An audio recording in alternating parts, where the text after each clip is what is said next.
अगला प्रश्न यहाँ से अध्याय 21 जो कि यह राष्ट्रीय जांच एजेंसियां है। और पहला जो प्रश्न है यह प्रश्न है कि भारत में लोकपाल एवं लोकायुक्त की जो स्थापना का सुझाव दिया था, ये किसने दिया था? तो यह दिया गया था सरकारिया आयोग ने दिया था। ठीक। अगला प्रश्न है कि संसद में प्रथम लोकपाल विधेयक प्रस्तुत किया गया था, तो यह प्रस्तुत किया गया था 1968 में। ठीक। अगला प्रश्न है कि उत्तर प्रदेश के लोकायुक्त की जो है पदधारण अवधि है, तो ये पदधारण जो अवधि है वो 8 वर्ष है।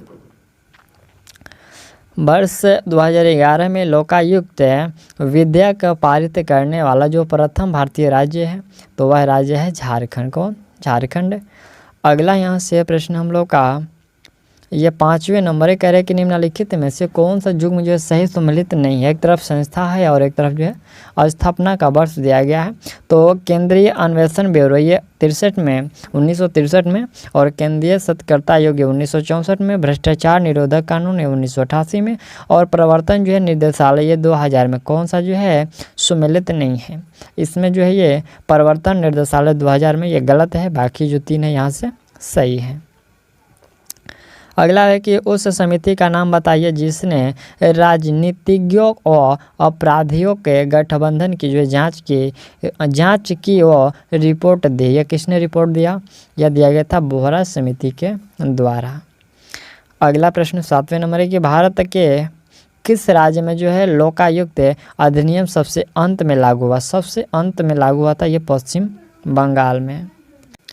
प्रश्न के ओम्बड्समैन को भारत में लोकपाल एवं जो है लोकायुक्त के नाम से जाना जाता है।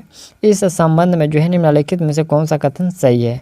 इन चारों में से जो है इसमें इनके बारे में जो कौन सा संबंध में इनके जो सही कथन है?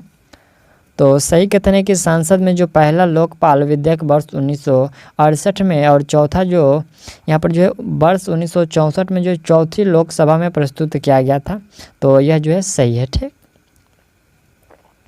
अगला यहाँ से 9 नंबर प्रश्न है कि लोकपाल और लोकायुक्त विधेयक 2013 के संदर्भ में निम्नलिखित में से कौन सा जो कथन सही नहीं है 2013 के संबंध में? तो इसमें क्या है कि लोकपाल के क्षेत्राधिकार से भारत के जो है प्रधानमंत्री को बाहर रखा गया है, यह जो है कथन सही नहीं है। बाकी जो 3 है ये सही है कि प्रतिवर्ष जो है 10 लाख रुपए से अधिक विदेशी सहायता प्राप्त सभी इकाइयां जो है यहाँ पर जो लोकपाल के क्षेत्राधिकार के अंतर्गत आती है, और ये भी सही है। और यानी कि 3 सही है और पहला गलत है। अगला यहाँ से 10 नंबर प्रश्न है कि केंद्रीय अन्वेषण ब्यूरो CBI की स्थापना जो है किस समिति की सिफारिश के आधार पर की गई थी? किस समिति के यहाँ पर जो किस समिति के सिफारिश पर इसकी स्थापना की गई थी? तो यह किया गया था संथानम समिति के यहाँ पर संथानम समिति के सिफारिश पर किया गया था। और कब? तो 1963 में। अगला यहाँ से 11 नंबर प्रश्न है कि भारत के किन राज्यों में लोकायुक्त जांच क्षेत्र में उसका जो है कार्य भ्रष्टाचार के आरोपी की जांच करना है, न कि शिकायतों की? किस राज्य में? तो ये हम लोग का राजस्थान, हिमाचल प्रदेश, आंध्र प्रदेश और गुजरात में। ठीक। अगला यहाँ से प्रश्न 12 नंबर है। यह प्रश्न है कि निम्नलिखित में से किस राज्य में सर्वप्रथम जो है लोकायुक्त संस्था की जो है स्थापना की गई? तो यह किया गया था महाराष्ट्र में। केंद्रीय सत्कर्ता आयोग की जो स्थापना यह कब की गई? यह किया गया था 1964 में। नेक्स्ट प्रश्न हम लोग का है कि केंद्रीय सत्कर्ता आयुक्त का जो कार्यकाल है वो कितना होता है?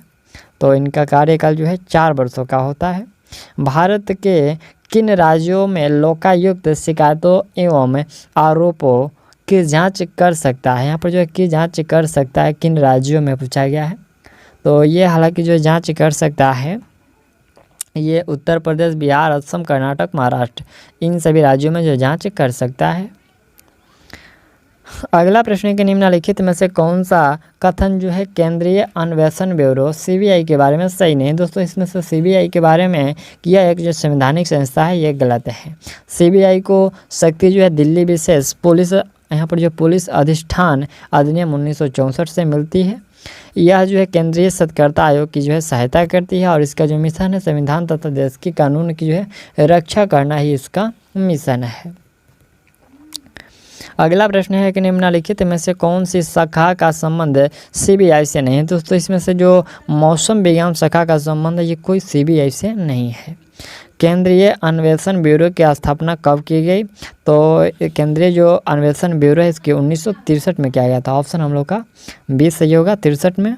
और अगला प्रश्न यहाँ से यह प्रश्न कि केंद्रीय अन्वेषण, यहाँ पर जो केंद्रीय अन्वेषण ब्यूरो के निर्देशक की जो नियुक्ति कौन करता है?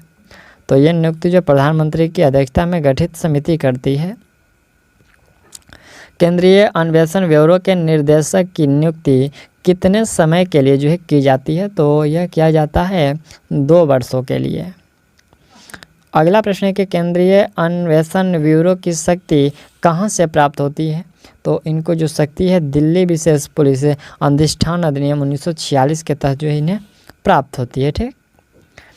अगला 22 नंबर प्रश्न है केंद्रीय अन्वेषण ब्यूरो ये किस मंत्रालय के अंतर्गत आता है? ये जो सीबीआई है किस मंत्रालय के अंतर्गत आता है? तो गृह मंत्रालय के अंतर्गत आता है।